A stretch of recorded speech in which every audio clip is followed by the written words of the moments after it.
Bismillahirrahmanirrahim. Assalamualaikum warahmatullahi wabarakatuh.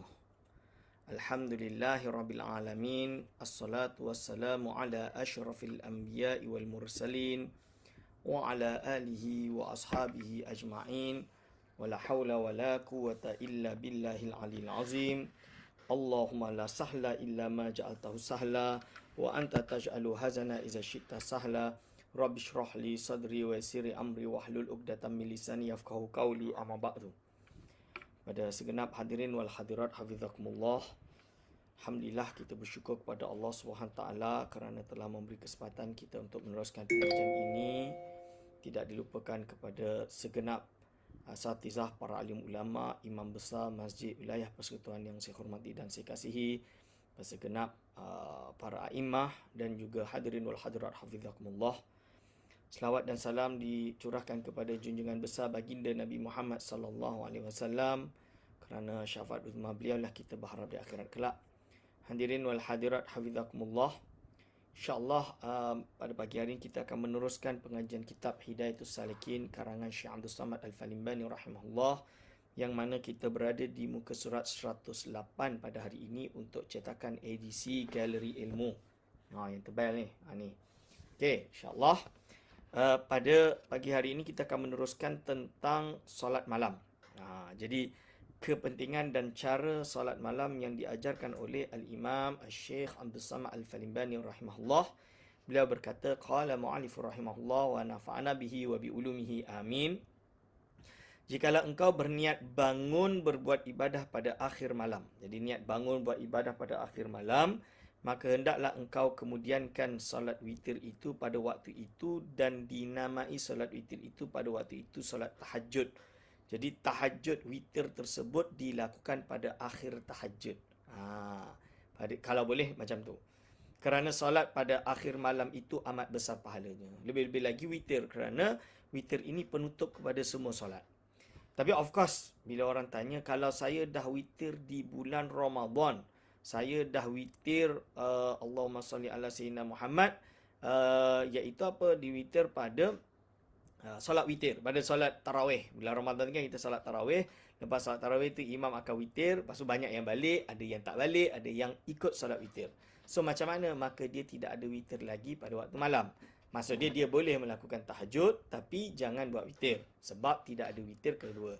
Kecuali contoh dia, dia solat witir 1 rakaat. Menurut salah satu kaul dalam mazhab Syafi'i, dalam kitab Minhajul Talibin ada meriwayatkan sebuah pendapat, walaupun ada siratul tamrid dalam kaul tersebut, tapi ada yang kata kalau contohnya kita buat satu, nanti di akhir kita boleh tutupkan dengan 2 solat witir setelah tahajud. Tapi sebaiknya kalau kita dah solat 3 rakaat pada waktu lepas tarawih, maka nanti malam kita tahajud tidak perlu witir, kerana tidak ada witir lagi setelah tahajud. Tidak ada witir lagi setelah witir yang dilakukan setelah tarawih. Tapi kalau tak nak witir di masjid, tak ada masalah. Boleh simpankan witir tersebut, jangan buat. Jadi habis tarawih, lalu balik. Bila dah balik di rumah, barulah nanti solat tahajud. Banyak, berapa rakaat terserahlah. 8 rakaat, 11 rakaat, 12 rakaat, 15 rakaat. Apa terserah, 16 rakaat ke apa. Lalu ditutup dengan witir. Itu tak ada masalah. Okey. Jadi sama ada solat witir ataupun solat sunat mutlak, seperti sabda Nabi. Jadi kalau diwitirkan akhir, maka witir itu dikira tahajud. Kenapa? Sebab definisi tahajud itu dalam mazhab Syafi'i adalah sebuah solat yang dilakukan oleh seseorang yang dia selama waktu malam dia dah tidur, lepas tu dia bangun sebelum subuh lah. Of course kalau kita bulan Ramadan kita bangun pukul 3, pukul 4 contoh dia, dan melakukan solat, itu dipanggil dengan tahajud.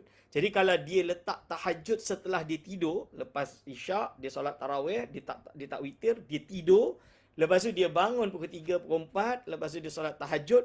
Solat-solat yang dilakukan pada waktu tahajud, solat tasbih, solat hajat, solat syukur, dan solat-solat yang lain, solat-solat mutlak misalan dia, atau solat niat tahajud, semuanya menjadi tahajud. Termasuk bila dia witir, maka witir itu menjadi tahajud sebelum subuh.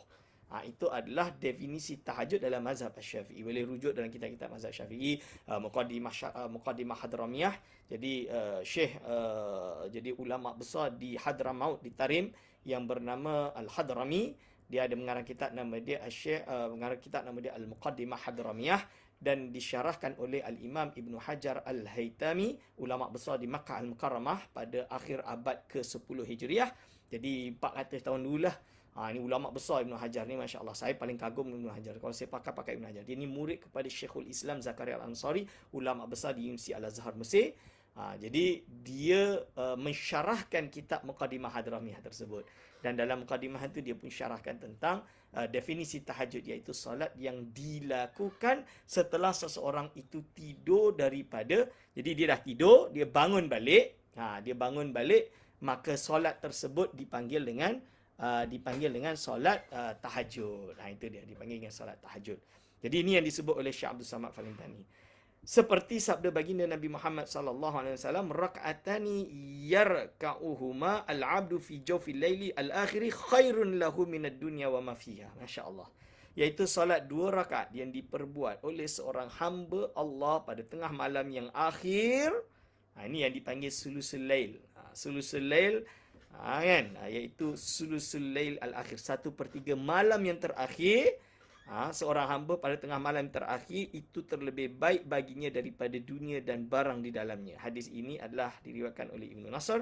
Hadis yang dihukumi lemah, tapi ada disebutkan di dalam kitab Faidul Qadir dalam bab mim, yang mana ingat kita fadailul a'mal. Jadi kita ingat kalau hadis yang dhaif ni, dia bukannya melawan hukum, dia tak ada hukum, dia tak ada menetapkan hukum halal haram, dia adalah tentang melakukan solat malam. Kita tahu fadilah solat malam tu hadis dia banyak sekali yang sahih.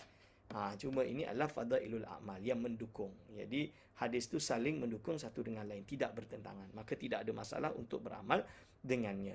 Hadirin wal hadirat hafizakumullah. Jadi ada sebuah hadis yang sahih yang menjelaskan bahawa Allah SWT nazala ila sama'i dunya fi sulusil akhir minal lail, atau fi sulusil lail, iaitu Allah SWT dengan makna majaz turun. Bahasanya bukan Allah SWT zat dia turun, akan tapi Allah menurunkan rahmat 1/3 malam terakhir, 1/3 terakhir dari malam tersebut. Dan disitulah di mana Allah SWT mengqada'il hajat, iaitu menunaikan dan menurunkan rahmah. Jadi turun tu maksudnya menurunkan rahmah dan menunaikan dan diberikan apa yang dimintakan. Jadi itu waktu mustajab, maksud dia, waktu mustajab. Jadi kita tak payah nak gaduh Allah ada sifat turun ke tak sifat turun. Na'udzubillah min zalik. Kita tidak menjisimkan Allah SWT, kita tidak mensifatkan Allah dengan sifat yang baru. Tapi inti daripada hadis tu, daripada kita kecoh tentang nuzul ke tidak, kita tengok pada makna esensi daripada hadis tersebut, iaitu pentingnya bertahajud. So tak ada guna kita duk berbalah tentang nuzul tapi kita tak tahajud. Lebih baik kita tahajud, kita forget about nuzul tersebut, tapi kita membahas bahawa inilah waktu yang paling penting untuk kita bertahajud pada waktu malam. Jadi fadilah tahajud ni banyak sekali, masya-Allah tuan-tuan dan puan-puan. Saya tidak menemukan, guru-guru saya semua sepakat, bukan sepakat lagi, yang memang kita tahulah dalam agama jelas dalam bab tahajud ni penting, akan tapi mereka semua pesan kepada kami murid-murid ini sejak dari awal bangku pondok, umur 13-14 tahun dah memang dianjurkan dan diajarkan untuk tahajud walau 2 rakaat. Jadi waktu tu walau 2 rakaat. Jadi kalaulah waktu kami masih pelajar pondok baru-baru ni, masuk pondok tu, kalau subuh di Indonesia biasanya subuh tu pukul 4. Saya bagi tahu lah, pukul 4, 4.30, pukul 5, pukul 4, 4.30. Jadi kami akan bangun setengah jam sebelum subuh. Wudu atau mandi atau apa, sana solat tahajud walau 2 rakaat, 4 rakaat, and then atau witir. Kita akan solat, baru tunggu masuk subuh, and then azan subuh, baru masuk subuh, and then wirid, semua itulah macam biasa. Jadi ini kami dilatih seperti itu. Kerana apa? Kerana kepentingan tahajud. Tahajud akan membuatkan hati kita terang, tuan-tuan dan puan-puan. Ini yang penting. So jangan tinggal tahajud. Tahajud ini ibadah yang jangan tinggal, dan insya-Allah tuan-tuan dan puan-puan semua istiqamah dengan tahajud. Okey, syahdan, hendaklah engkau kemudian daripada solat isyak itu sibuk dengan muzakarah ilmu. Jadi kalau lepas solat isyak, jadi dia kembali kepada pembahasan solat malam tadi, iaitu solat isyak tadi. Jadi muzakarah ilmu yang memberi manfaat ataupun mentalaah kitab ilmu yang memberi manfaat, berzikir, membaca Al-Quran, mengucap salawat atas Nabi SAW ataupun segala perbuatan kebajikan yang membawa kepada manfaat di akhirat. Jadi inilah waktunya kita beramal. Banyak beramal. Banyak beramal. Jika engkau sibuk pada waktu itu dengan berhikayat sia-sia yang tiada memberi manfaat kepada agama. Jangan engkau sibuk pada waktu itu dengan berhikayat sia-sia tiada memberi manfaat kepada agama. Jadi budaya melepak ni kena kuranglah tuan-tuan. Jadi jangan lepas tarawih, moreh kat masjid tu okeylah sekejap. Saya tak tahu sekarang boleh ke tak boleh. Tapi kalau dulu kita ada budaya moreh di masjid, okey fine. Kerana silaturahim, lepas tarawih kita moreh, lepas kita balik tak ada masalah.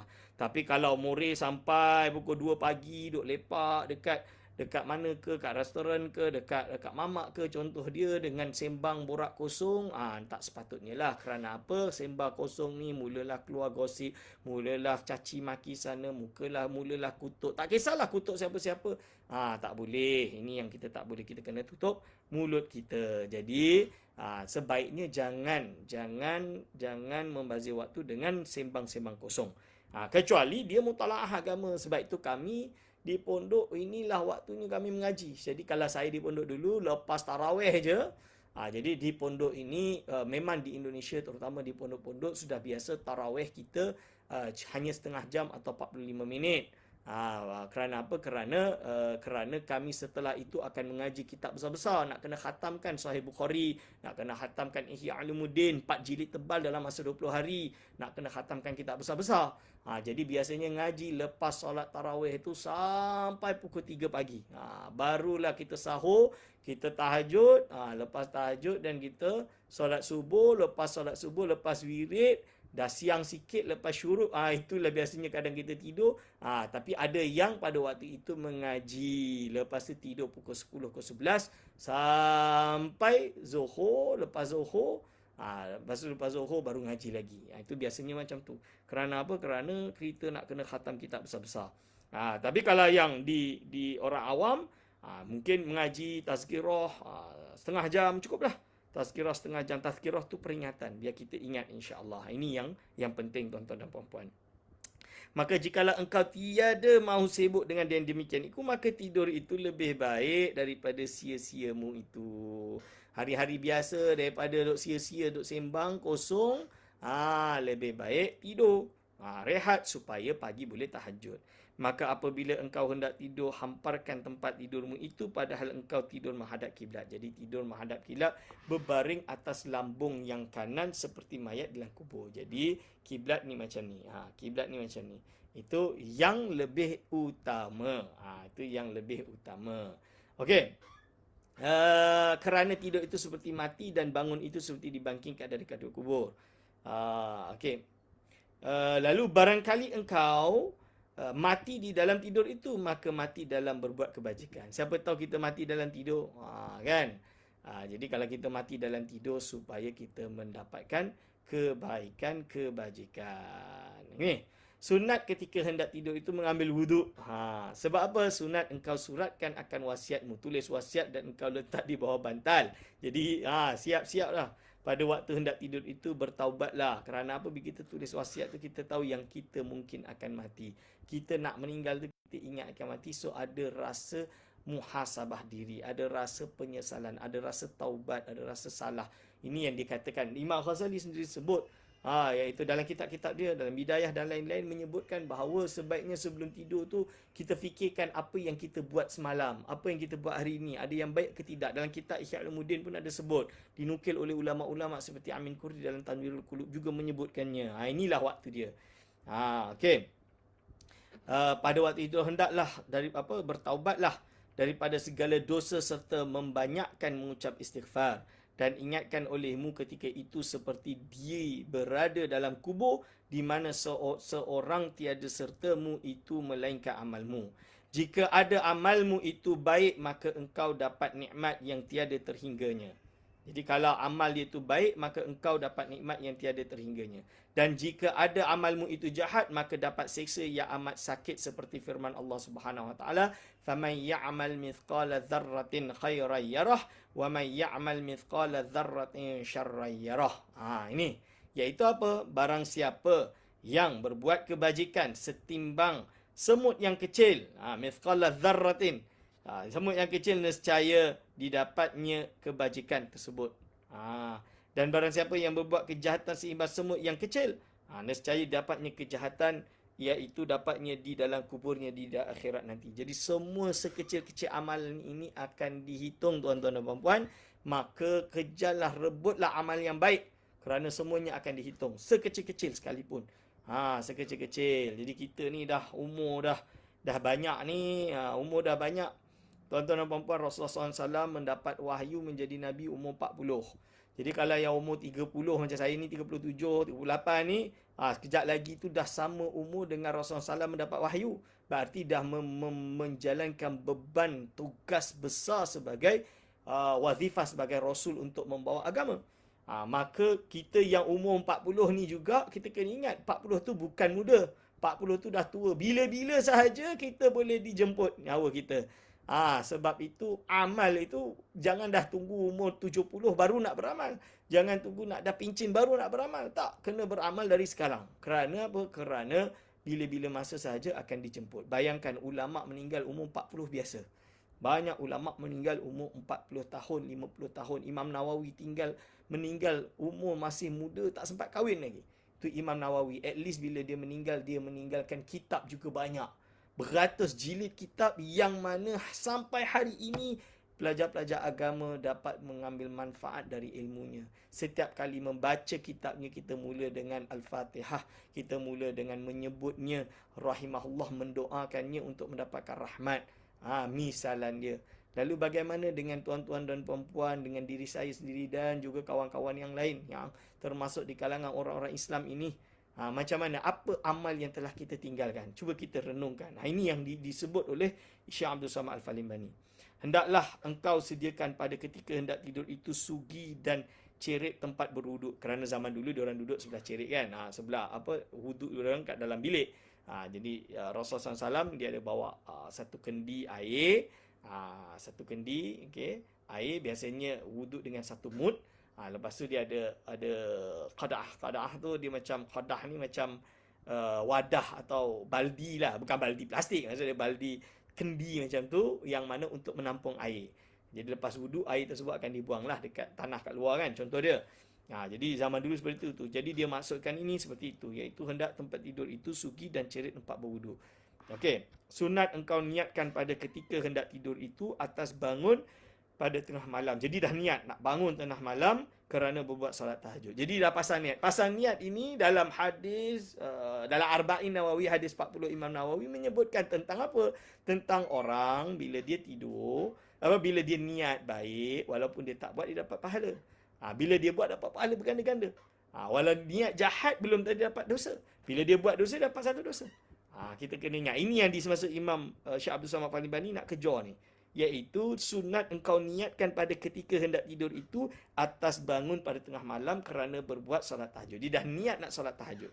Ataupun kerana bangun dahulu daripada waktu subuh supaya engkau kerjakan salat subuh pada awal waktu. Atau memang niat tidur awal atau tidur sebab nak bangun subuh.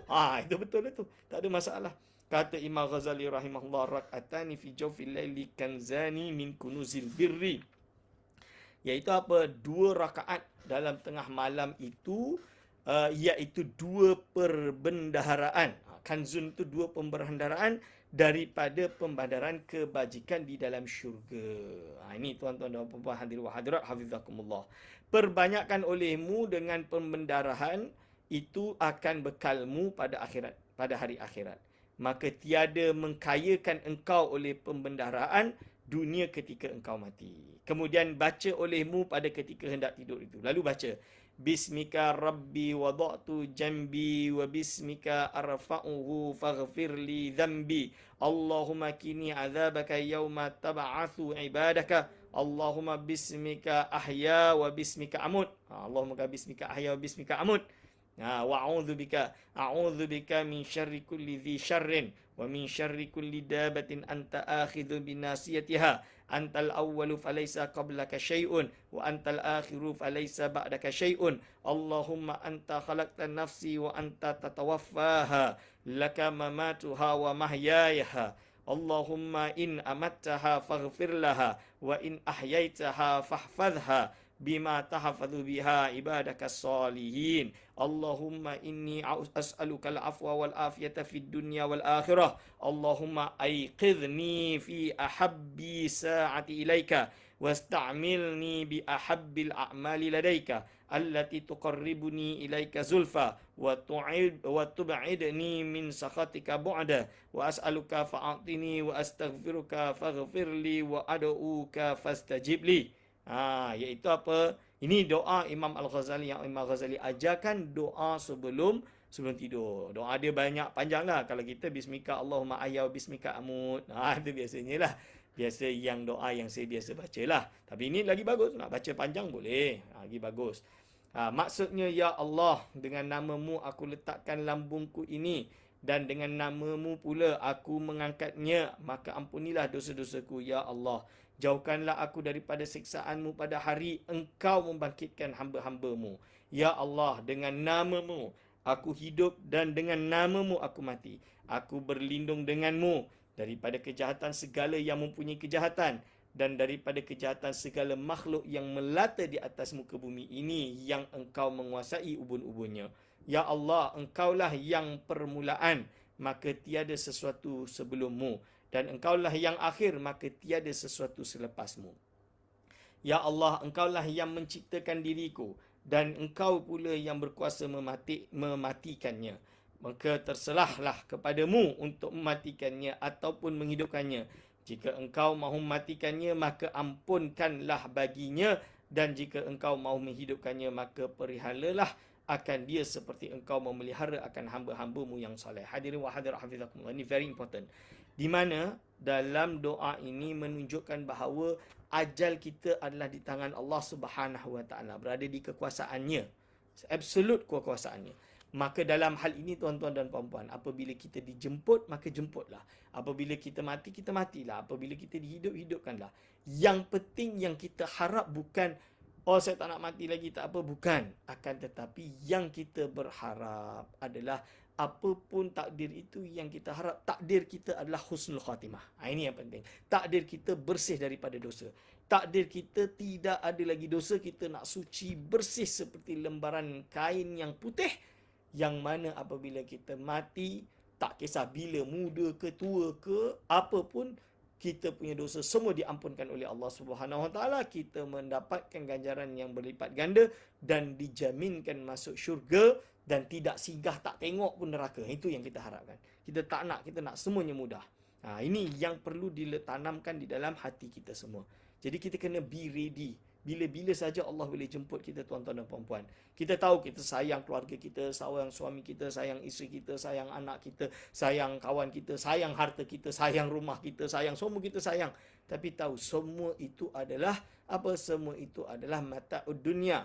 Hanya perhiasan dunia. Yang paling penting tuan-tuan dan puan-puan adalah iman. Ini. Jadi kita kena letak benda itu dalam hati kita. Kita kena ready. Bila-bila kita dijemput, kita kena siap dijemput. Dan yang penting kita adalah husnul khatimah. Ya Allah, kejutkanlah aku pada sebaik-baik masa kepadamu dan pergunakanlah diriku pada sebaik-baik amalan di sisimu. Jadi kita doa bahawa bila kita bangun tepat pada waktunya untuk melakukan tahajud dan lain-lain. Dan apabila kita dibangunkan itu, kita tidak sia-siakan. Jangan orang bangun pagi-pagi pukul 5.30. Okeylah, ni nak sahur baguslah. Sahur dapat pahala. Tapi langsung tak nak tahajud, langsung tak apa makan dah. Kenyang, lepas tu tidur balik. Tak solat subuh. Ini pun tak boleh juga. Na'udzubillah min zalik. So, kena bangun. Bangun, tahajud. Kalau susah, 2 rakaat je. 2 rakaat, start dengan 2 rakaat. Bukan susah, ambil wudu 2 rakaat. Nanti tambah lagi 2 rakaat. Tambah lagi 2 rakaat. Tambah lagi 2 rakaat. Dah 8 rakaat. Tambah 3 witir. 11 rakaat. Dah, selesai. Itu dah buat istiqomah. Nak tambah lagi. Tak ada masalah. Solat tasbihnya, solat hajatnya. Buatlah semua solat. Doa banyak-banyak. Siapa tahu setiap malam boleh istiqomah. Istiqomah 11 rakaat. Alhamdulillah. Ini yang kita nak. Okey. Sehingga engkau hampirkan aku kepadamu dan engkau jauhkan aku daripada kemarahanmu. Jauh daripada sakhatillah. Ya Allah, aku meminta akan Dikau, maka Engkau memberi akan daku, dan aku meminta ampun akan Dikau, maka Engkau pun mengampuni akan dosa-dosaku, dan aku berdoa dan Dikau, maka Engkau perkenankan segala doaku. Ini kita kena pegang perkara ini. Setelah itu, baca olehmu ayat kursi dan amanar rasul hingga akhir. Ayat kursi dan amanar rasul, surah hingga akhir surah, iaitu 2 ayat terakhir daripada surah Al-Baqarah. Ini kita kena baca. Dan baca olehmu kul huwallahu ahad, dan kul a'udzu falak, dan kul a'udzu nas, dan surah tabarakalladzi biyadihi, surah Al-Mulk. Surah Al-Mulk ni penting. Penting dibaca. Sebab itu kami, terutama orang-orang yang memang mengamalkan tasawuf, biasanya surah Al-Mulk kita baca memang setelah isyak tu dah start baca dah. Dah start baca. Dan hendaklah engkau banyakkan berzikir hingga tertidur. Dan sunat tidur itu atas taharah dalam keadaan suci daripada hadas kecil dan hadas besar, dan jika ada taharah itu dengan tayamum sekalipun. Okey.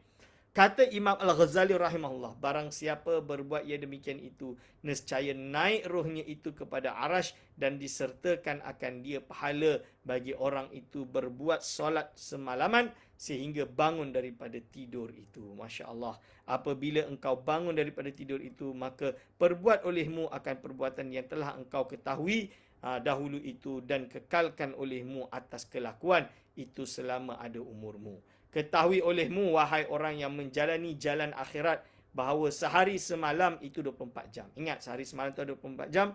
Maka jangan engkau tidur dalam sehari semalam itu lebih daripada 8 jam. Jadi, kan ada selalu waktu saya kecil dulu kat Malaysia ni, selalu diajarkan, jadi kita sehari kita kena bagi kepada 3. 8 jam tidur, 8 jam mengaji, 8 jam kerja, ada yang kata macam tu, macam-macam lah, ibadah lah dan lain-lain. Tapi yang betul bukan macam tu. Maksud dia tak boleh lebih 8 jam tidur. Kalau Imam Asy-Syafi'i, dia bahagi 3 hidup dia, bukan hidup dia bagi 3. Malamnya yang dibahagi 3. Maksud dia malam tu ada 8 jam, dibahagi 3. 3 jam atau 2 jam setengah atau 3 jam lah. 3 jam untuk dia tidur, 3 jam untuk dia beribadah, 2 jam untuk dia mutalaah kitab atau mengaji atau ilmu. Itu Imam Asy-Syafi'i rahimahullah. Bukan satu hari dia tidur 8 jam. Ini Imam Asy-Syafi'i rahimahullah. Jadi tuan-tuan dan puan-puan, ulama dulu memang tidur sekejap, tak banyak. Tak banyak. Lebih lagi kau dah tua ni, kita tua ni bukannya banyak tidur. Sebenarnya kita ni lebih banyak jaga daripada banyak tidur. So jangan layan sangat nafsu nak tidur tu. So kita kena lawan nafsu kita kena kurangkan tidur. Kalau boleh tidur sikit. 3 jam sehari, 4 jam sehari dah banyak dah. 5 jam tu dah terlalu kenyang dah tidur. Tu kita kena kurangkan tidur kita.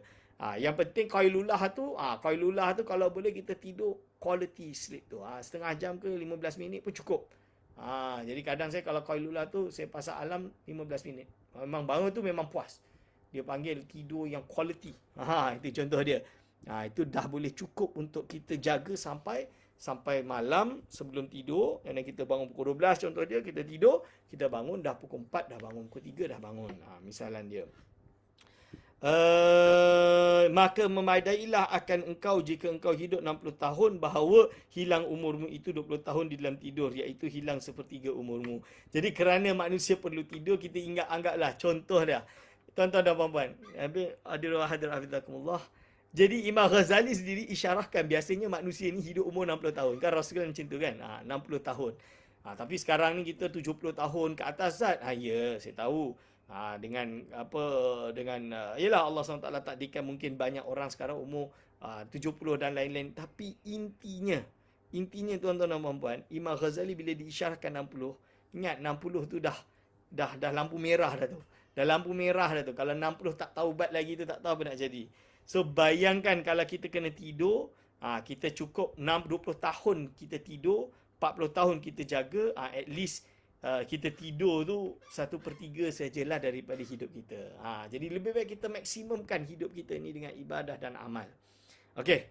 Hadirin wa hadirat hafizakumullah, insya-Allah kita terus fasal yang ke-9 pada menyatakan kelebihan melakukan atau kelakuan solat tasbih dan kelebihannya yang tersebut di dalam hadis Nabi sallallahu alaihi wasallam.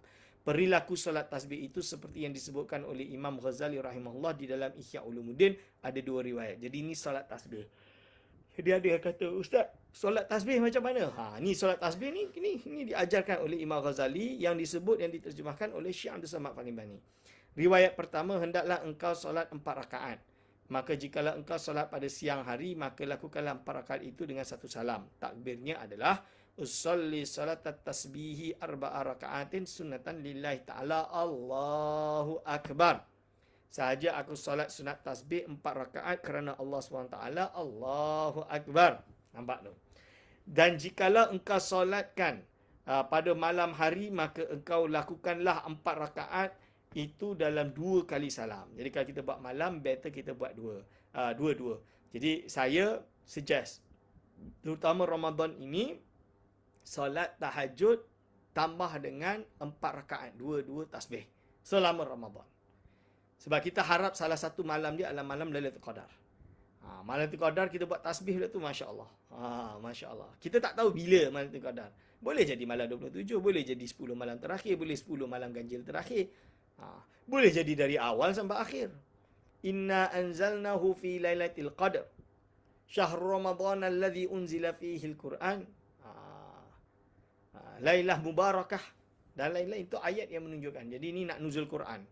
Nuzul Quran ni kita bahas tentang solat yang dipanggil dengan solat solat tahajud. Ini nanti kita bahas tentang nuzul Quran, iaitu tentang keistimewaan turunnya Al-Quran. Dia ada nuzul Al-Quran daripada Baitul Izzah, daripada Loh Mahfuz ke Baitul Izzah. Lepas tu ada nuzul Quran daripada Baitul Izzah ke Rasulullah sallallahu alaihi wasallam. Jadi nuzul Quran yang 17 itu ke Nabi Muhammad sallallahu alaihi wasallam. Tapi Lailatul Qadar itu dari Loh Mahfuz ke Baitul Izzah. Itu pembahasan dia. Panjanglah pembahasan dia. Okey. Jadi solat sahaja aku solat sunat tasbih 4 rakaat kerana Allah SWT, Allahu Akbar. Dan jikalau engkau solatkan pada malam hari, maka engkau lakukanlah 4 rakaat itu dengan 2 kali salam. Dan tiap-tiap 2 rakaat itu sekali salam. Takbirnya adalah usolli salat tasbihi rak'ataini sunnatan lillahi ta'ala Allahu Akbar. Saja aku solat sunat tasbih 2 rakaat kerana Allah SWT, Allahu Akbar. Maka hendaklah engkau baca kemudian daripada takbiratul ihram itu doa iftitah yang masyhur, ataupun baca subhanakallahumma rabbana wa bihamdika wa tabarakasmuka wa ta'ala jadduka wa la ilaha ghairuk. Ini Maha suci engkau ya Allah, ya Tuhan kami, dan segala puji bagimu, dan keberkatan namamu, segala ketinggian buatmu, dan tiada Tuhan melainkanmu. Ini baca. Kemudian engkau baca Al-Fatihah dan surah. Dan yang terlebih utama bahawa engkau baca selepas daripada Al-Fatihah itu pada rakaat yang pertama surah Al-Yasin, pada rakaat yang kedua surah Al-Waqiah. Ini bagi yang hafal lah. Kalau tak, baca yang mudah-mudah je lah. Pada rakaat yang ketiga surat Ad-Dukhan. Dan pada rakaat yang keempat itu Tabarakalladzi biyadihil mulk. Ataupun engkau baca pada rakaat yang pertama selepas daripada Al-Fatihah itu surah Ad-Duha wad-duha wal-laili idza saja tu. Pada rakaat yang kedua Alam nashrah laka sadrak. Pada rakaat yang ketiga Inna a'tainakal kautsar. Pada rakaat yang keempat idza jaa nasrullahi wal fath. Ataupun baca pada rakaat yang pertama Iza zulzilati ardu zilzalaha. Pada rakaat yang kedua wal adiyati dabha. Pada rakaat ketiga idza jaa nasrullah wal fath. Dan pada rakaat yang keempat qul huwallahu ahad. Ataupun baca pada rakaat yang pertama Al-Hakumut Takasur, pada rakaat kedua Al-Asri, dan pada rakaat ketiga Qul ya ayyuhal kafirun, dan pada rakaat yang keempat Qul huwallahu ahad. Semua bacaan ini iaitu doa yang kemudian daripada takbir dan surah-surah selepas daripada Al-Fatihah, semuanya hamba naqal daripada risalah karangan murid Syekh Ahmad Kushashi pada menyatakan bicara solat tasbih. Jadi ini adalah sanad daripada Syekh Abdul Samad Al-Bani kepada Syekh Ahmad Al-Kushashi, salah seorang ulama besar di Madinah Al-Munawwarah yang merupakan guru ilmu tasawuf dan ilmu akidah dan ilmu-ilmu lain di Madinah Al-Munawwarah, yang mana termasuk yang mengambil ilmu darinya adalah ulama-ulama besar daripada Maghribi seperti Imam Ayyusi, seperti Abu Salim Al-Yashi dan lain-lain ulama yang besar. Hadirin wa hadirat azizakumullah. Kemudian baca lagi olehmu selepas daripada Al-Fatihah dan surah itu, Subhanallah walhamdulillah wa la ilaha illallah wallahu akbar. Ini cara salat tasbih. Wala haula wala quwata illa billahil aliyil azim 15 kali. Kemudian rukuk. Kemudian rukuk. Rukuk subhan rabbiyal azimi wa bihamdi 3 kali. Kemudian baca olehmu subhanallah alhamdulillah wala ilaha illallah wallahu akbar la haula wala quwata illa billahil aliyil azim 10 kali lagi. Kemudian i'tidal serta mengucap sami Allahu liman hamidah rabbana lakal hamd. Subhanallah alhamdulillah tu lagi sebanyak 10 kali pula tuan-tuan. 10 kali tu pula. Kemudian engkau sujud serta mengucapkan sujud itu subhanallah wa bihamdi 3 kali. Lalu baca olehmu lagi dalam sujud itu subhanallah walhamdulillah wala ilaha illallah wallahu akbar 10 kali. Kemudian engkau duduk antara dua sujud serta baca olehmu rabbighfirli warhamni wajburni warfa'ni warzuqni wahdini wa'afini wa'fa'ani. Kemudian baca olehmu dalamnya subhanallah walhamdulillah ila akhirih 10 kali. Jadi kalau imam tu janganlah baca pelan sangat, kesian makmum. Kalau solat jamaah lah. Jadi baca agak laju sikit lah. Kesian makmum kerana makmum ni ada yang tua. Kita kena laraikan. Kemudian engkau sujud yang kedua serta mengucap subhan rabbiyal a'la wa bihamdi.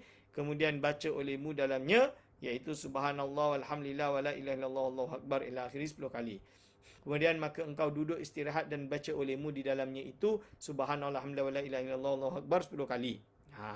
Inilah rakaat yang pertama dan perhimpunan tasbih pada rakaat yang pertama ini 75 kali tasbih. Jadi total dia dalam satu rakaat 75 kali 2. Kemudian engkau pada rakaat kedua maka ulang semua seperti rakaat yang pertama itu. Selepas itu duduk tasyahud dan baca olehmu dalamnya subhanallah 10 kali. Selain tasyahud lah. Kemudian engkau baca tasyahud hingga akhirnya. Setelah itu maka engkau memberi salam. Itu tuan-tuan dan puan-puan, cara solat tasbih. Okey, kemudian engkau perbuat 2 rakaat lagi seperti kelakuan 2 rakaat yang tersebut jua itu. Maka jadikanlah 4 rakaat itu 2 tasyahud dan 2 salam. 2 tasyahud, 2 salam. Dan jikalau engkau kehendak 1 salam dan 1 tasyahud, maka tatkala selesai daripada rakaat yang kedua itu serta tasbihnya, bangun kepada rakaat yang ketiga dan rakaat yang keempat serta baca tasbihnya seperti yang tersebut itu, lalu membaca tasyahud dan memberi salam. Maka jadilah perhimpunan tasbih di dalam 4 rakaat itu 300 kali tasbih. Dan barang siapa lupa akan membaca tasbih itu pada tempatnya, maka hendaklah diperdapatkan pada rakaat yang kemudian supaya genap bilangan itu 300 kali tasbihnya. Inilah riwayat yang pertama daripada Sayyidina Abdullah bin Abbas radhiyallahu anhu bahawa Nabi Muhammad sallallahu alaihi wasallam bersabda bagi mamaknya, iaitu ibu saudaranya. Mamaknya di bahasa Syekh Abdul Samad Palembani lah, iaitu bapa saudaranya Sayyidina Abbas bin Abdul Muttalib. Apa dia kata? Ala a'tika ala amnahuka ala ahbuka bi syai'in idza anta fa'altahu ghafarallahu laka dhanbaka awwalahu wa akhirahu qadimahu wa hadisahu khata'ahu wa amdahu sirrahu wa alaniyatahu saghirahu wa kabirahu tusalli 4 raka'atin taqra'u fi kulli raka'atin fatihatal kitabi wa suratan fa idza faraghta min al-qira'ati fi awwali raka'atin wa anta qa'imun taqulu subhanallah walhamdulillah wa la ilaha illallah wallahu akbar 15 maratan. Ini hadis ya. Summa tarka'u fataquluha wa anta raki'un 10 marat. Summa tarfa'u ra'saka minar ruku'i fataquluha qa'iman 10. Summa tasjudu fataquluha 10. Lalu baca 10 lagi. Summa tarfa'u ra'saka minas sujudi fataquluha jalisan 10. Baca lagi 10. Summa tasjudu as-saniyah, sujud yang kali kedua fataquluha wa anta sajidun 10. Summa tarfa'u ra'saka minas sujudi fataquluha 10. Fadzalika 75 tasbihan fi raka'atin taf'alu dzalika fi 4 raka'atin. In istata'ta an tusalliha fi kulli yawmin marratan fa'f'al. Fa in lam taf'al fa fi kulli jum'atin marratan. Fa in lam taf'al fa fi kulli syahrin marratan. Fa in lam taf'al fa fi kulli sanatin marratan. Fa in lam taf'al fa fi umurika marratan. Jadi hadis ini diriwayatkan oleh siapa? Diriwayatkan oleh Imam Tirmizi fi Abwabil Witri. Dalam kitab Abwabil Witri wa Daraqutni dan juga Imam Daraqutni, walaupun hadis dhaif atau hasan. Atau dhaif sahih, atau hadisnya dhaif atau juga boleh jadi hasan, seperti yang diriwayatkan oleh Imam Al-Murtada Az-Zabidi di dalam kitab Al-Ittihaf, iaitu Ittihafuz Zadatil Muttaqin. Ittihafuz Zadatil Muttaqin itu karangan Syekh Murtada Az-Zabidi, ulama besar daripada tanah Zabid di Yaman, yang mana juga sempat Syekh Abdul Samad Falimbani berguru dengan beliau, mengambil ijazah daripada beliau, bertemu dengan beliau. Beliau mensyarahkan Ihya Ulumuddin sebanyak 10 jilid, dan syarah beliau masya-Allah sangat-sangat hebat. Okey, maksudnya, wahai pak cikgu, pamanku, adalah aku hendak memberi akan engkau, adalah aku anugerahi akan engkau, adalah aku kasih akan engkau dengan sesuatu apabila engkau berjalan akan dia. Nescaya diampuni Allah bagimu akan dosamu, awalnya dan akhirnya, sedianya dan baharunya, dan tersalahnya dan sengajanya, sama ada tersembunyi atau nyata, sama ada dosa kecil atau dosa besar. Iaitu bahawa engkau perbuat solat 4 rakaat, maka engkau baca pada tiap-tiap rakaat akan Fatihah dan surah. Maka apabila selesai bacaan pada rakaat yang pertama itu, padahal engkau berdiri, maka engkau baca subhanallah walhamdulillah wala ilaha illallah wallahu akbar 15 kali. Kemudian engkau rukuk dan baca akan tasbih itu 10 kali.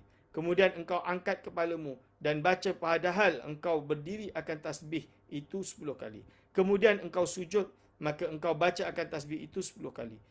Kemudian engkau angkat kepalamu daripada sujud itu dan baca akan tasbih itu 10 kali. Kemudian engkau sujud yang kedua dan baca akan tasbih itu 10 kali. Kemudian engkau angkat kepalamu, maka engkau baca akan tasbih itu 10 kali. Maka jadilah yang demikian itu di dalam setiap satu rakaat 75 kali. Maka engkau perbuat yang demikian itu dalam 4 rakaat. Jikalau kuasa engkau berbuat solat tasbih itu pada setiap hari, maka perbuat olehmu. Kalau mampu buat setiap hari, buat setiap hari. Jikalau tiada kuasa engkau berbuat yang demikian itu pada setiap hari, perbuat olehmu pada setiap satu Jumaat, seminggu sekali, malam Jumaat. Jikalau tiada kuasa perbuat yang akan demikian itu pada setiap Jumaat sekali, maka perbuat olehmu yang demikian itu dalam setiap sebulan sekali. Buat sebulan sekali. Maka jikalau tiada mampu engkau perbuat yang akan demikian itu pada tiap-tiap sebulan sekali, maka perbuat olehmu akan yang demikian itu di dalam tiap-tiap setahun sekali. Malam 77 pun 27 lah. Contoh dia. Malam 27 lah. Atau Ramadan, setiap Ramadan dia buat. Contoh dia. At least lah minimum. Maka jikalau tiada kuasa engkau perbuat akan yang demikian itu pada tiap-tiap setahun sekali, maka perbuat olehmu akan yang demikian itu seumur hidup sekali. Ini yang disebut dalam kitab-kitab furu', seperti kitab Muqaddimah Hadramiyah menyatakan bahawa sunatnya solat tasbih ini dilakukan walau sekali seumur hidup. Jadi bagi ibu-ibu, anti-anti, bapa-bapa, tuan-tuan yang dah ada anak, kalau anak tu dah umur 10 tahun, 11 tahun tu dah bolehlah ajar dia tahajud minimum setahun sekali. Malam 27 bangunkan dia, bangun awal. Dah bagi tahu awal, ni tidur awal, nanti bangun awal bukan untuk sahur sahaja tapi untuk tahajud. Jom kita tahajud malam Lailatul Qadar, ikut papa ke, ikut baba ke, ikut mama ke. Bagi anak perempuan lah. Kalau anak lelaki kena ikut bapa dia lah. So suruhlah bapak dia jadi imam. So untuk ajar mereka bangun tahajud, buat solat sunat tasbih. Ini sangat penting. Dulu waktu saya kecil, mak saya wajibkan kami semua bangun untuk buat tasbih. Untuk buat tasbih, untuk buat solat sunat tahajud lah, solat 2 rakaat. Dia bangun semua orang. Bangun. Wuduk, solat malam kena paksa. Tapi hati pertama kena paksa lah. Kan? Tapi dah biasa. Alhamdulillah bila masuk pondok saya senang lah. Alhamdulillah. Kerana dah biasa bangun malam. So kena ajar mereka untuk belajar solat tahajud minimum setahun sekali. Okey. Maka siapa mengerjakan solat tasbih itu, nescaya diampuni Allah SWT baginya akan segala dosanya, dan jika ada dosanya itu seperti buih di lautan dan seperti pasir yang di padang sekalipun. Demikianlah tersebut dalam hadis Nabi SAW. Diampunkan. Dan berkata Syekh Abu Talib Al-Maki dalam kitab Qutul Qulub. Jadi Syekh Talib Al-Maki dia ada karang kitab nama dia Qutul Qulub. Imam Ghazali ketika mengarang Ihya Ulumuddin banyak merujuk dalam kitab Qutul Qulub ini. Saya ada cetakan, cetakan lama lah, cetakan bulak tu. Masya Allah, kitab yang sangat penting. Yustahabbu lahu an yusalliya salat at-tasbihi fi kulli jum'atin marrataini marratan naharan wa marratan lailan wa hiya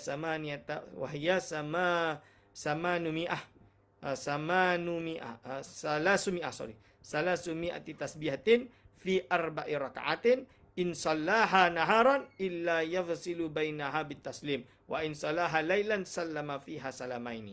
Maksud dia, sunat bagi seorang sunat tasbih pada setiap hari Jumaat. Maksudnya sejumaat ataupun seminggu, bukan mesti hari Jumaat, 2 kali, iaitu sekali pada siang dan sekali pada malam, iaitu 300 tasbih dalam 4 rakaat.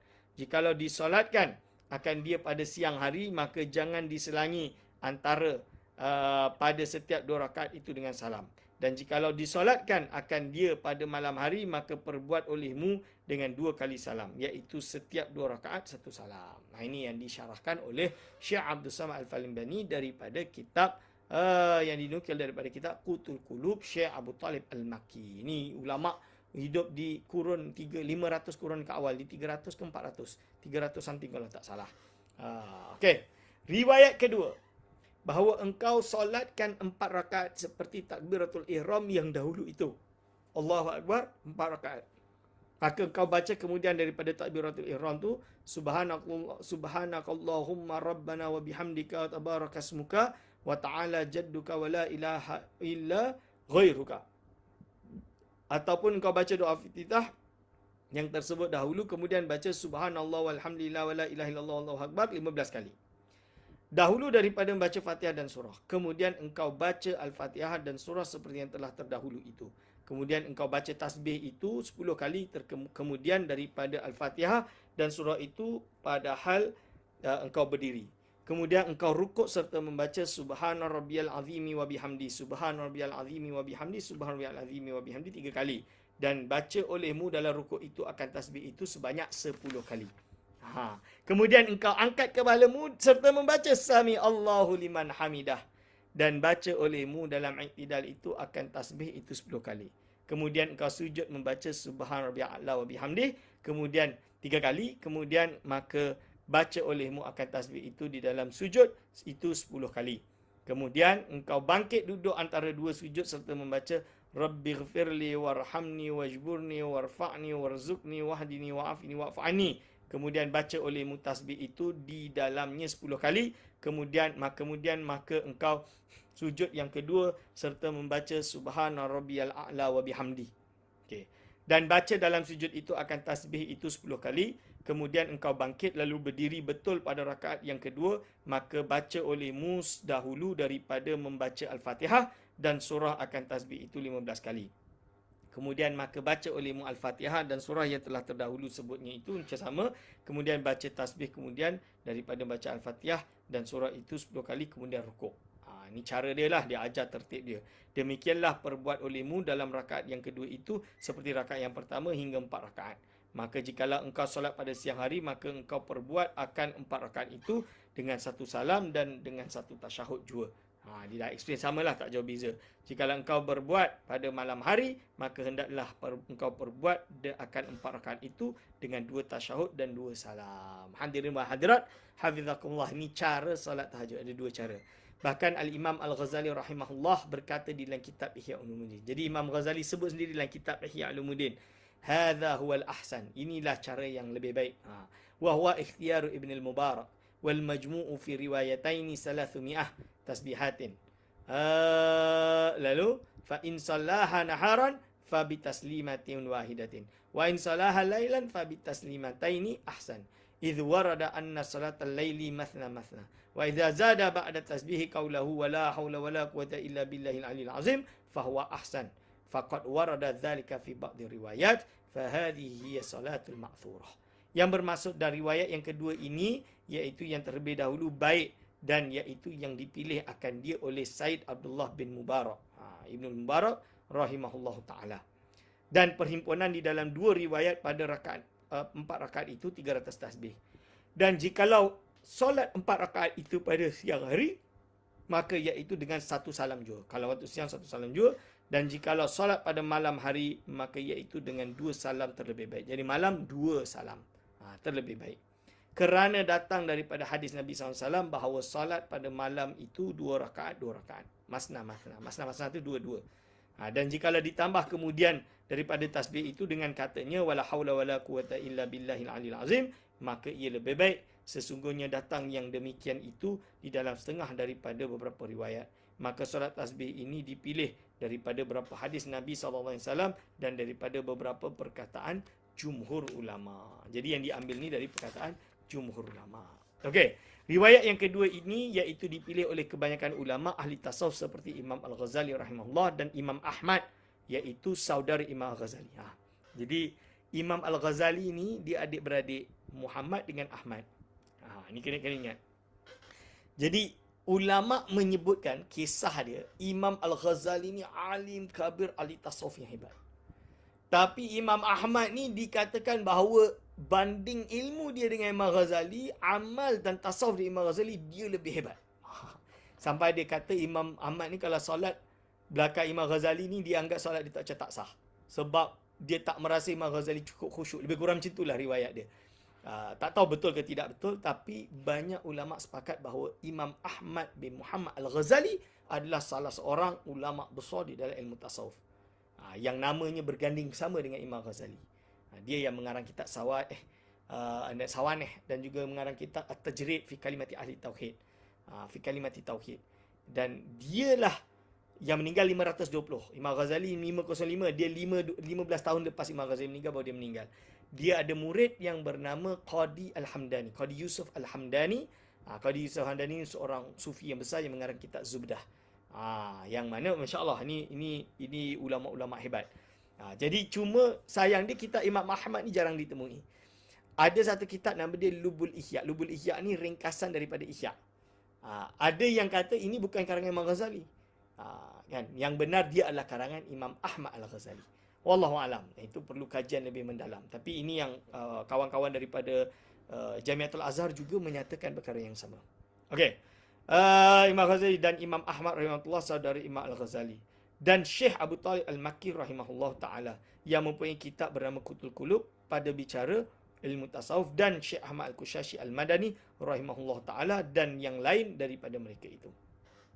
Adapun riwayat yang pertama itu maka dipilih oleh beberapa ulama ahli fiqh seperti Syekhul Islam Zakaria rahimahullah ta'ala dan Syekh Ibn Hajar Al-Haytami. Syekh Ibn Zakaria Al-Ansari ni Zakaria Ansari yang saya sebut Syekhul Islam tu. Ulama Azhar besar. Dia makam dia dikebumikan tidak jauh dari makam Imam Syafi'i. Dulu yang pernah pergi Mesir, of course dah pergi ke makam Imam Syafi'i. Tak pergi makam Imam Syafi'i, ya Allah, rugi sungguh lah. Yang pergi Mesir tu jangan pergi. Adakah orang pergi nak pergi piramid tapi makam Imam Syafi'i tak nak pergi? Ini terbalik, orang pergi makam Imam Syafi'i dulu. Kat makam Imam Syafi'i tu, ni kan kita tahu makam Imam Syafi'i, nak pergi masjid Imam Syafi'i tu kan ada masjid tempat solat. Perjalanan tu ada satu makam belah kanan. Dia sendiri tu, itu makam Syekhul Islam Zakaria Al-Ansari. Ni saya kata. Dia yang mengarang kitab, nama dia Fathul Wahab. Manhajul Tulab Fathul Wahab. Dan kitab Fiqh Syafi'i lah. Tinggilah kitab dia. So, saya memang, Zakaria Ansari ni memang rujukan utama lah. Kerana Ibnu Hajar Haytami ni murid dia. Di pondok kami banyak membaca kitab murid kepada Ibnu Hajar Haytami. Nama dia Fathul Mu'in. Karangan Syekh Zainuddin Al-Malibari. Dia dah terjemah. Semua kitab dah terjemah dalam bahasa Melayu. Okey. Syekh Fathul Mu'in ditulis oleh Zainuddin Al-Malibari dari Malebar. Dia murid kepada Ibnu Hajar Al-Haytami. Ibnu Hajar Al-Haytami murid kepada Syekhul Islam Zakaria Ansari. Itu urutan dia. Syekh Zakaria Ansari ini juga seorang ulama sufi yang terkenal, memiliki kitab nama dia Syarah kepada Risalah Ibnu Arsalan. Syarah Imam Arsalan. Okey. Yang mempunyai kitab bernama Qutul Qulub pada bicara ilmu tasawuf. Okey, ila akhirih. Okey, sorry. Dan Syekh Ibn Hajar Al-Haytami rahimahullah ta'ala yang lain daripada keduanya itu. Jadi Ibn Hajar ikut guru dia lah, Syekhul Islam Zakaria Ansari. Ini yang Ibn Hajar yang disedok sebut tu. Kata Syekh Tajuddin As-Subki. Siapakah Imam Tajuddin As-Subki. Tajuddin As-Subki ni ulama besar di Damaskus. Dia qadi juga. Dan dia juga mufti. Dan dia ada fatwa dia. Fatwa As-Subki. Dia ada kitab, dia ngarang kitab Jam'ul Jawami'. Dia bapa dengan anak. Taqiyuddin, bapa, anak dia Tajuddin. Bapa anak dua-dua alim. Dua-dua mujtahid. Masya Allah. Dan dia ni, Masya Allah, saya kagum dengan Imam Subki ni kerana kefaqihan beliau. Jadi sangat faqih, sangat alim. Dan saya memang sangat-sangat mensanjung tinggilah Imam As-Subki rahimahullah. So, apa kata Imam As-Subki rahimahullah ta'ala dalam kitab At-Tarshih fi Salati Tasbih. Jadi dia ada kitab nama dia Tarshih fi Salati Tasbih. Wa yanbaghi lil muta'abbidi an ya'mala bi hadis Ibn Abbas radhiyallahu anhuma taratan wa bima amilahu Ibnu Mubarak rahimahullahu ta'ala ukhra. Jadi ada orang yang menganggap bahawa solat tasbih ni bid'ah. Tak ada. Kerana apa bid'ah? Kerana hadis dia dhaif. Hadis dhaif jadi bid'ah. Itu dah tak betul. Itu tak betul. Jadi ulama, ini ulama Imam Subki buat, Ibnu Hajar buat, Zakaria Ansari buat, Imam Ghazali buat. Imam Ghazali ingat ahli sufi tak tahu fiqah ke? Imam Ghazali karang kitab fiqah nama dia Al-Basit. Tepa ni. Al-Wasit banyak ni. Banyak ni tuan-tuan. Banyak ni. 7 jilid. Al-Wasit Al-Wajiz, Al-Wajiz tebal ni. Al-Khulasah tebal ni. Itu Imam Al-Ghazali rahimahullah, tuan-tuan. Jadi jangan cakap dia tak tahu fiqah, dia tak tahu syariat. Tak, dia alim kabir. So dia sendiri mengusulkan. Jadi ini Imam Subki karang kitab ini untuk jawab bahawa solat sunat tasbih ni tidak bid'ah. Bahkan dianjurkan di dalam Islam. Dan seyuknyanya bagi orang yang berbuat ibadah bahawa terkadang ia mengamalkan akan cara solat tasbih yang di dalam hadis yang diriwayatkan oleh Sayyidina Abdullah bin Abbas radhiyallahu anhu itu, dan terkadang ia mengamalkan akan cara yang diriwayatkan oleh Ibnu Mubarak rahimahullahu taala, kerana kedua-dua riwayat itu sabit daripada Nabi SAW. Imam Subki ini juga muhadis. Ini kena tahu. Imam Subki ini juga muhadis besar. Jadi dia ada karang kitab Tabaqat Syafi'iyatil Kubra. Saya ada kitab kat situ. Berapa jilid? 10 jilid. Dekat atas tu 10 jilid. Menceritakan banyak juga penilaian-penilaian hadis yang disebut dalam kitab tu. Dan dia juga mentakhrij hadis-hadis Ihya Ulumuddin. Ada yang disahihkan, of course ada yang dhaifkan. Tapi ingat, dhaif tidak semestinya tidak boleh diamalkan. Itu menjadi fadailul amal. Benda ni kena terangkan betul-betul pada masyarakat. Jangan jadi allergic dengan hadis. Dhaif tak boleh, hadis lemah tak boleh bid'ah. Tak boleh macam tu. Kalau hadis itu ada yang kata lemah, ada yang kata hasan. Hasan tu bagus. Ada yang kata dhaif. So, macam mana kita nak buat? Kita kena tengok, ustaz. Baca kitab pun tak reti. Nak tengok macam mana? So jangan mudah terikut-ikut. Dhaif tak boleh. Palsu tak boleh. Dengar orang cakap palsu tak boleh. Kadang-kadang tak palsu pun. Ada orang tuduh palsu tapi dia tidak palsu. Ada kadang orang kata ni palsu, ada ulama kata palsu, ada ulama kata tak palsu. Kenapa? Dia ada hujah dia. So bila dia ada hujah masing-masing hujahnya, ni khilaf lah. Kalau khilaf apa nak gaduh? Nak amal, tak nak amal sudah. Itu je lah. So kenapa nak bidah-bidahkan orang? Ini kita kena faham. Kena letakkan dalam prinsip disiplin ilmu kita. So orang awam ni bila ulama dah ajar kita ikut. Sebab kita nak baca kitab Arab pun tak reti. Yang tak reti lah. So kena faham perkara ni. Tengok, ini dijelaskan oleh Syekh Abdul Samad Al-Falibani. Detail. Syahdan. Oleh sebab itu syahdan dan fadilat solat tasbih dan kelebihannya itu amat banyak. Dan setengah daripadanya itu disebutkan oleh murid Syekh Ahmad Kushashi dalam risalahnya pada bicaraan solat tasbih dengan katanya, wa kana asy-syaikhu qutbul wujudi Sayyidi Ahmad Al-Kushashi Sayyidi Ahmad Al-Kushashi bin Madani kathiran ma ya'muruni wal muhibbina biha wa yaqulu innaha tujibu ta'thiran 'aziman fi taskhiril qulubi wal arwah wa hiya salatun 'azimatun tujibu inshirahas sadri wa ijra'al lisani wal qalbi bil hikmati wal hifdha min al a'da'i wa dzakara ba'du salihina min ahli al kamali anna li hadhihi salati du'aan yud'a bihi ba'daha wa huwa du'aul qutbi wa lahu asrarun wa dhuhurun wa anwarun wa barakatun wa amimatun wa asrarun khafayatun wa jaliyatun wa jalbul manafi' wa daf'ul madarrat wa hiya min mujarrabatil akabir dzakarahu asy-syekh Ahmad Al-Ghazali nafa'allahu bihi intaha.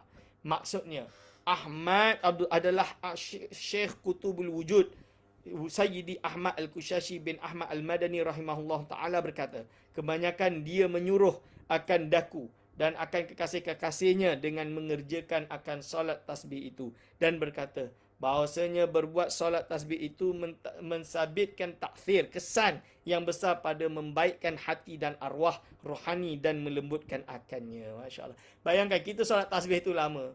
Tasbih kena sabar waktu solat. Dah lah kita solat sendiri bukan je wajib pun kena sabar dengan baca banyak waktu solat, rukuk lama, sujud lama, semua lama. Ini yang membuat hati kita jadi lembut, tuan-tuan. Ini yang buat, ini betul ni dia kata. Betul buat jadi lembut. Of course lah dia tak exactly macam tu, tapi saya yang baca ni saya boleh faham. Sebab biasa buat tu kita boleh tahu. Awal-awal tu rasa berat. Bila dah biasa buat, kesabaran, lembut, taksir, memberi kesan yang besar. Membaikkan hati dan rohani, melembutkannya. Ini kita kena faham ni. Dan solat tasbih itu iaitu solat yang amat besar pada membukakan hati dan menerangkan akannya, dan memperlakukan lidah dan hati dengan ilmu hikmat dan terpelihara daripada segala seteru. Disebutkan oleh setengah ulama yang soleh daripada ahlul kamal, orang yang sempurna, bahawasanya bagi solat tasbih ini ada doa yang dibaca dengannya kemudian daripada salam, iaitu doa yang dibaca oleh ahli kutub, iaitu penghulu segala awliya. Dan bagi doa ini beberapa rahsia dan nyata berkatnya itu, dan nur yang menerangkan hati, dan barakah yang am, dan rahsia ajaib-ajaib yang tersembunyi, dan faedah yang nyata, dan mendatangkan beberapa manfaat, dan menolakkan ia segala mudarat, dan ia itu mujarrabat yang amat besar, seperti yang disebutkan akan ia oleh Syekh Ahmad saudara Imam Al-Ghazali, nafa'anallahu bihi. Semoga Allah memberi manfaatkan ia kepada itu. Maka apabila selesai engkau daripada solat tasbih, maka engkau membaca Ya Allah Ya Rahman. Ini insya-Allah kita akan sambung minggu depan insya-Allah. Sebelum kita habis pada membahas solat tasbih, insya-Allah kita akan sambung minggu depan. Jadi tuan-tuan dan puan-puan, insya-Allah sebelum saya mengakhiri pengajian ini pada hari ini, jangan lupa kita amalkan segala yang kita mengaji ni, kita amalkan. Walau sikit pun sikit lah. Ingat, wirid jangan lupa, ratib. Ada yang tanya saya, mesej kat saya, Ustaz, kami di Johor tak baca ratib hadat, baca ratib al-atas. Boleh ke? Kenapa tak boleh? Boleh. Baca ratib al-atas boleh, ratib al-hadat pun boleh. Dua-dua bagus. Saya tak sebut ratib al-atas sebab tak terlintas nak sebut. Sebab saya amalkan ratib al-hadat. Nak baca ratib al-atas pun bagus. Di Singapura ada Masjid Ba'alawi. Di Masjid Ba'alawi itu Habib Hassan Al-Atas nama dia. Dia mengamalkan ratib al-atas. Itu tak ada masalah. So amalkan ratib al-atas. Okey, itu insya-Allah tak ada masalah. Yang penting mudawamah, iaitu istiqamah, sentiasa konsisten insya-Allah. Mungkin sekian saja daripada saya. Kalau ada salah silap, mohon maaf sebesar-besarnya kepada segenap hadirin wa hadirat hafizakumullah. InsyaAllah kita jumpa lagi minggu hadapan. InsyaAllah betulkan niat, betulkan hati. Aku qauli hadza astaghfirullahi wa lakum. Wassalamualaikum warahmatullahi wabarakatuh.